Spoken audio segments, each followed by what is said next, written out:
I got a 1981 Alfa Romeo Spider in November 2017. Due to my grandmother's situation, we had to move it outside where it encountered rain, hail, sleet, and snow, which gave me a little bit of motivation to rush up the project. But the first thing we need to get is the engine. Luckily, I got myself a 1977 Alfetta 2-liter racing engine with dual Weber carburetors and a 5-speed transmission. With some little fitment issues, we finally got the engine installed in January of 2019. And we moved it to my house.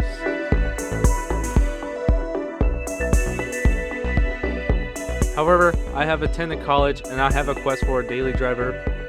With that, Conke sits at the same spot, just waiting.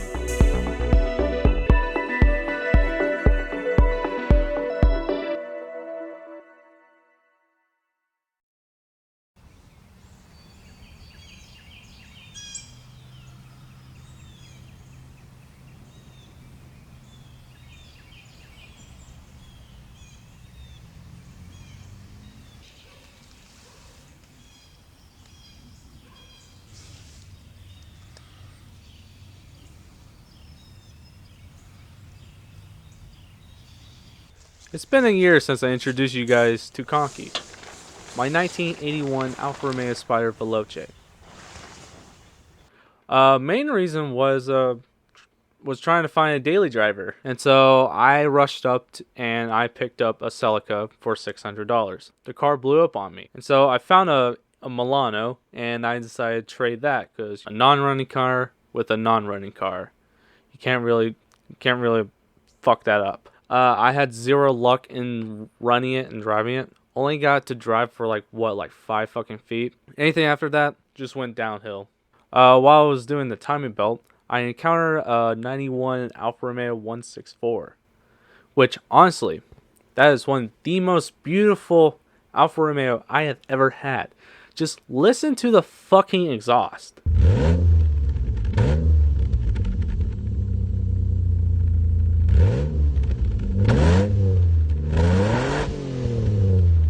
It sounds beautiful. I wish that was my daily.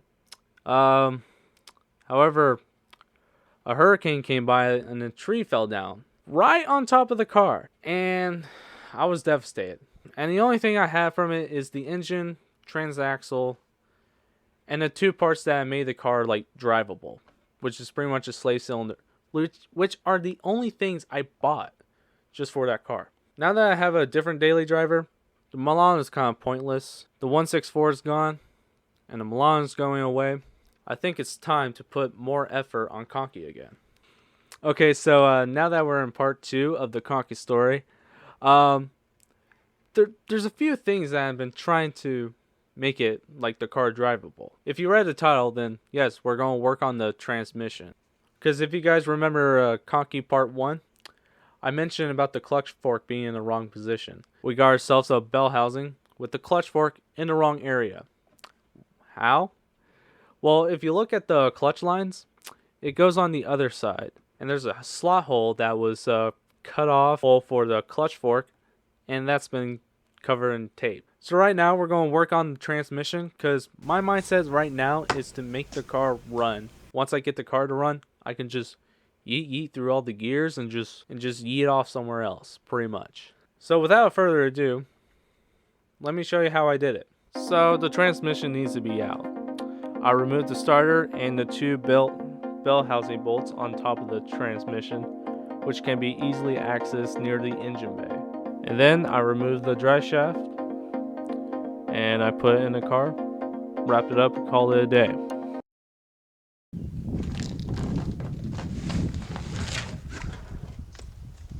Alright, so it's at day 2 of getting the transmission out of the car. So basically I removed all the key components, the drive shaft, the starter, and pretty much the upper bolts onto the transmission. And now it's time to take the stuff out of the bottom. And hopefully we just jack up the engine block and just pull it out.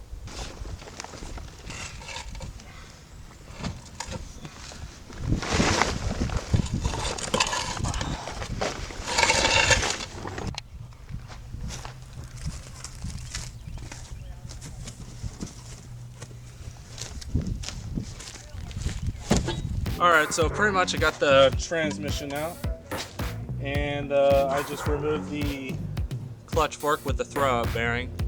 Let's check out what we got in our little box here. So we have ourselves our new bell housing, because the other one's cut up and modified to death, so I have to get a new one. We have the new clutch fork. Wait a minute. Bro, what the fuck? Dog, they're fucking dude, they're the same. I just wasted $50 for the fucking clutch fork, man. Come on. My grandfather did me dirty. What the fuck? And the rest of the clutch stuff. You guys know what's the most expensive thing I bought? Well, it's no shit, it's the bell housing. It's this boy right here. A stainless steel clutch hose. So I can put it to the master cylinder, to the slave cylinder. Yeah, that thing cost me $40. They had the original one for like 20, but they were out of sale at the time. So I just got this one, just to be like, alright, it's gonna last there for a little bit while. So, and you know, I have the clutch alignment tool, just in case I need to do the clutch again. And of course I have the spring for the clutch fork, even though that I have this. So that was a waste of money. So without further ado, let's start removing this old bell housing.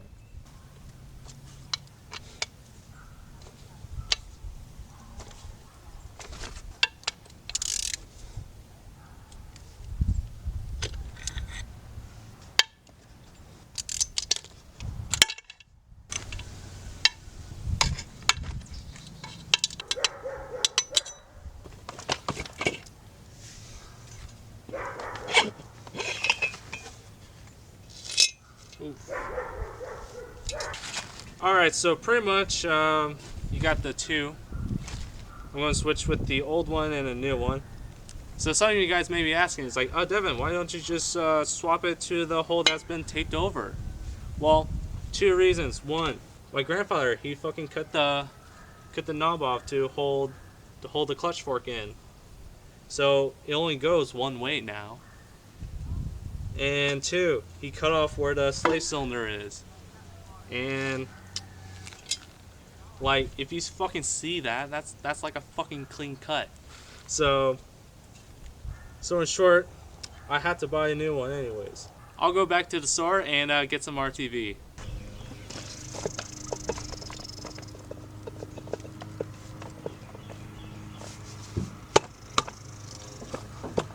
Huh. Kinda looks like it won't fit. I wonder why. If you guys haven't looked carefully at the old bell housing, you notice there's a hole right there. Like a big ass hole inside the bell housing. That is where the shift forks go through. I don't know why my grandfather cut it off and stuff, but it's there. Which got me into two options. One, I can just buy a new transmission. Or two, drill the hole for a new bell housing. I don't know about you, but sounds like I should drill a hole in the new bell housing. You know, one reason is cheap.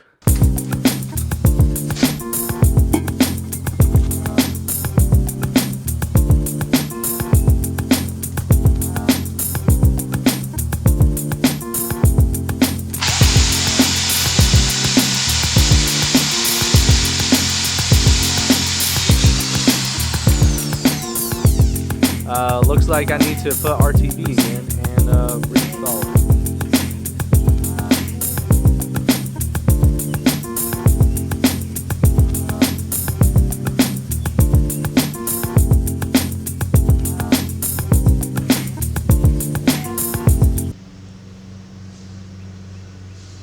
Alright guys, so I didn't record myself putting the transmission in because it's pretty much taking the transmission out, but in reverse.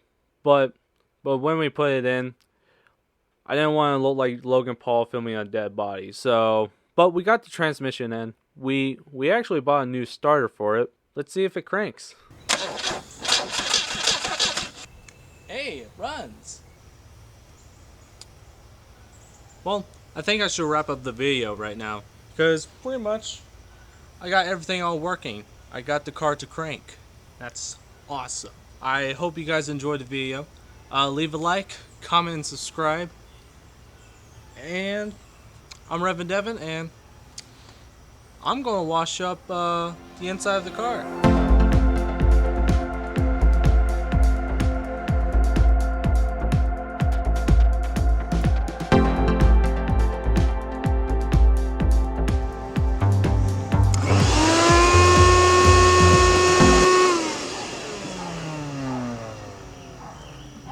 On Conke Part 3, we're going to make the engine run for the first time in